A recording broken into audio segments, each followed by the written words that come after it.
ತುಮಕೂರು. ಇತ್ತೀಚೆಗೆ ನೇಪಾಳದಲ್ಲಿ ನಡೆದ ಅಂತಾರಾಷ್ಟ್ರೀಯ ಇಂಡೋ-ನೇಪಾಳ ಹಿರಿಯರ ಅಥ್ಲೆಟಿಕ್ ಕ್ರೀಡಾಕೂಟದ 100 ಮೀ ಮತ್ತು 200 ಮೀ ವಿಭಾಗಗಳ ಓಟದ ಸ್ಪರ್ಧೆಯಲ್ಲಿ ತುಮಕೂರಿನ ಟಿ.ಕೆ.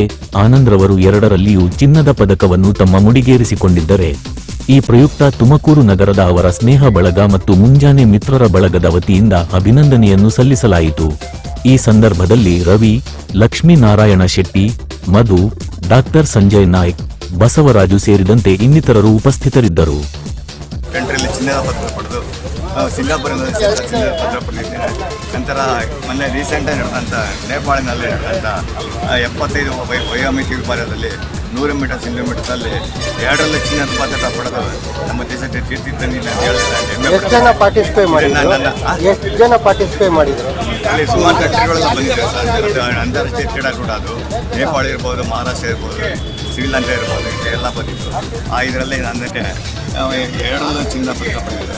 ಅದನ್ನು ನನ್ನ ಗುರುತಿಸಿ ಇವತ್ತು ನನ್ನ ಅಭಿಮಾನ ಬೆಳೆದ LNT ರವಿಯವರು, ನಮ್ಮ ರವಿಯವರು ನಮ್ಮ ಕಾರ್ಯದ ಸಾಧನೆ ನೀವು ಈ ವಯಸ್ಸಲ್ಲಿ ಸಾಧನೆ ಮಾಡಿದರೆ ಭಾಳ ಸಂತೋಷ ಆಗ್ತಿದೆ. ಒಂದು ಸಣ್ಣದಾಗಿ ಒಂದು ಸಂತೋಷ ಆಗಿದೆ.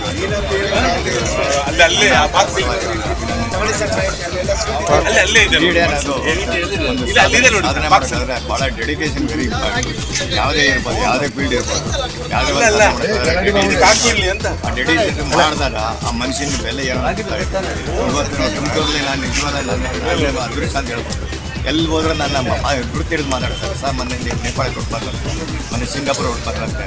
ಯಾಕಂದರೆ ಈ ವಯಸ್ಸಲ್ಲಿ ನೀವು ಓಡ್ತಾ ಇದ್ರಲ್ಲ ನಮ್ಮ ಅದೇ ನಿಮ್ಮಿಂದ ನೀವೇ ನಮ್ಮ ರೋಲ್ ಮಾಡೋಣ, ಸುಮಾರು ಜನ ನಮ್ಗೆ ಇದು ಮಾಡಿದ್ರೆ ಅವೆಲ್ಲ ಕೇಳ್ತಾ ಇದ್ರೆ ನಾನು ಇನ್ನೂ ಜೀವನದಲ್ಲಿ ಏನೋ ಮಾಡಬೇಕು ಅನ್ನಿಸ್ತಾ ಇದೆ. ನಾನು ಈಗ 77 ತುಂಬ್ತಾ ಇದೆ. ಇನ್ನೂ ನನಗೆ ದೇವರಿಗೆ ಎಷ್ಟು ಆಯುಸ್ಸು ಇರುವುದು ನನ್ನ ಕಡೆ ಉಸಿರಿಗೆ ಇರ್ತಾರೆ ನಮ್ಮ ಬಡವರಂತ ಆಸೆ ಇಟ್ಟಿದ್ದೀನಿ. ದಯವಿಟ್ಟು ಇವತ್ತಿನ ದಿನ ನಮ್ಮ ತುಮಕೂರಿನ ಜನ ಪ್ರೀತಿ ಕೊಡ್ತಾ ಇರೋದು ನಿಜವಾದ ಕ್ರೀಡಾಪಟುಗೆ ನಾನು ಸನ್ಮಾನ ಮಾಡ್ತಾರೆ. ನಾವು ಪುಣ್ಯ ಅಂತ ಹೇಳಿ ಸಂಪಾದನೆ ರವಿ ಮತ್ತು ನಮ್ಮ ಮಧು ಅವರಿಗೆ ನಮ್ಮ ವೈದ್ಯ ಬಾರಿ ಅವರಿಗೆ ಅಭಿನಂದನೆ ತಿಳಿಸ್ತಾ ಇವತ್ತು ನಾವು